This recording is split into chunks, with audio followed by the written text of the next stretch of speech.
Ẹ káàbọ̀ sí ẹ̀kọ́ kíkà ojoojúmọ́ ti ìjọ ẹ̀dá titun. Òní ọjọ́ 14 oṣù kẹjọ ọdún 2025. Àkòrí: àwọn òfin ìjọba náà. Ìwé orin 2:5 kí n lè jinlẹ̀ nínú ìfẹ́ Jésù. Ẹ̀kọ́ àkọ́sórí: nítorí náà, gbogbo ohunkóhun tí ẹ̀yin bá ń fẹ́ kí ènìyàn kí ó ṣe sí yín, bẹ́ẹ̀ ni kí ẹ̀yin kí ó sì ṣe sí wọn gẹ́gẹ́, nítorí èyí ni òfin àti àwọn wòlíì. Ìwé Mátíù orí 7 ẹsẹ̀ 12. Ẹ̀kọ́: ìwé Mátíù orí 7 ẹsẹ̀ 1 dé 12. Ẹ má ṣe dáni ní ẹjọ́, ká má bàa dá yín lé ẹjọ́, nítorí irú ìdájọ́ tí ẹ̀yin bá ṣe, òun ni a ó sì ṣe fún yín.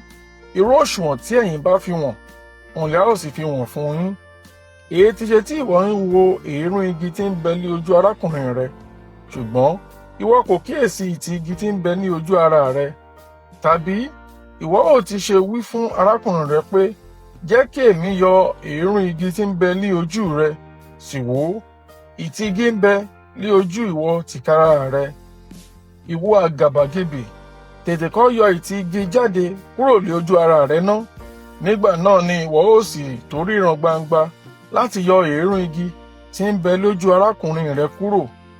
Ẹ má ṣe fi ohun mímọ́ fún ajá, kí ẹ má sì ṣe sọ ọ̀ṣọ́ yín síwájú ẹlẹ́dẹ̀, kí wọ́n bá fi ẹsẹ̀ tẹ̀ wọ́n mọ́lẹ̀, wọ́n á sì yí padà ẹ̀wẹ̀, wọ́n á sì bù yín ṣán. Béèrè, a ó sì fi fún yín. Wá kiri, ẹ̀yin ó sì rí. Kànkùn, a ó sì ṣí sílẹ̀ fún yín. Nítorí ẹnikẹ́ni tí ó bá béèrè ní rí gbà, ẹni tí ó bá sì wá kiri ní rí, ẹni tí ó bá sì ń kànkùn ni a ó sì ṣí sílẹ̀ fún. Tàbí ọkùnrin wo ni tí ń bẹ nínú yín, bí ọmọ rẹ̀ bá béèrè àkàrà, tí yóò jẹ́ fi òkúta fún? Tàbí bí ó bá béèrè ẹja, tí yóò jẹ́ fún un ní ejò? Ǹjẹ́ bí ẹ̀yin tí ń ṣe ènìyàn búburú bá mọ bí a ti ń fi ẹ̀bùn rere fún àwọn ọmọ yín, mélòó mélòó ni bàbá yín tí ń bẹ ní ọ̀run yóò fi ohun rere fún àwọn tí ó béèrè lọ́wọ́ rẹ̀. Ẹ̀kọ́ lónìí fi ìtọ́kasí kan hàn nínú ẹ̀kọ́ Olúwa wa Kristi lórí òkè, tí ó ṣe pàtàkì fún ìgbésí ayé wa lójoojúmọ́. Ìwọ̀nyí ni àwọn àṣẹ ìjọba Ọlọ́run. Ẹ má ṣe dáni ní ẹjọ́, kí a má bàa dá yín ní ẹjọ́. Ohun tí Jésù ń sọ ni pé ẹ má ṣe rò tàbí wá sí ìparí èrò nípa ẹnikẹ́ni tàbí ọ̀rọ̀ èyíkéyìí. Kàkà bẹ́ẹ̀, pè wọ́n wá sí àfiyèsí tàbí sọ èrò rẹ lórí àwọn ọ̀rọ̀ èyíkéyìí, lórí àwọn ẹ̀kọ́ Bíbélì.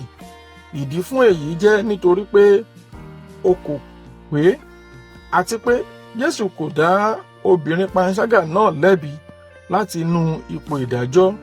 Ìwé Jòhánù orí 8 ẹsẹ̀ 1 dé 11.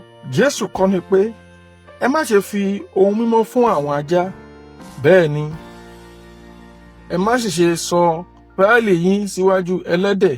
Má ṣe olùkọ́ni àwọn tí ó tọ́jú ìhìnrere pẹ̀lú ẹ̀gàn. Ìwé Òwe orí 23 ẹsẹ̀ 9 sọ pé má ṣe bá òmùgọ̀ sọ̀rọ̀, nítorí pé yóò kórìíra ọgbọ́n ọ̀rọ̀ yín. Ohun kan náà ni Jésù sọ fún àwọn ọmọ ẹ̀yìn rẹ̀ nígbà tó rán wọn jáde.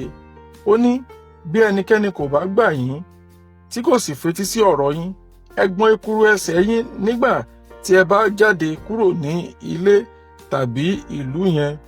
Ìwé Mátíù orí 10 ẹsẹ̀ 14. Nígbà tí ẹnìkan bá kọ ìhìnrere nígbà gbogbo, Jésù sọ pé kí a má ṣe fi àwọn ohun ti Ọlọ́run fún àwọn ènìyàn tí ó fi ẹ̀gàn fún àwọn ohun ti Ọlọ́run hàn. Nífẹ̀ẹ́ wọn, gbàdúrà fún wọn, gbé ìgbésí ayé rẹ gẹ́gẹ́ bí ẹlẹ́rìí ti ìgbàlà Kristi níwájú wọn. Ṣùgbọ́n má ṣe ṣe àwọn tí ó fi ẹ̀gàn ṣe ìhìnrere, pàápàá ní àwọn àríyànjiyàn. Ẹ̀kọ́ àmúrelé: kò yẹ kí a gbé ìgbésí ayé tí a kò ṣe àyẹ̀wò. Ọ̀rọ̀ Ọlọ́run gbọ́dọ̀ tọ́ wa ní gbogbo ìgbésẹ̀ àti ìpinnu wa. Àdúrà: Olúwa fún mi ní ọgbọ́n àti àánú láti jẹ́wọ́ àwọn àṣẹ mi, kí n sì gbé ayé mi gẹ́gẹ́ bí ìfẹ́ rẹ. Àmín. Títí di ọ̀la, ó dàbọ̀.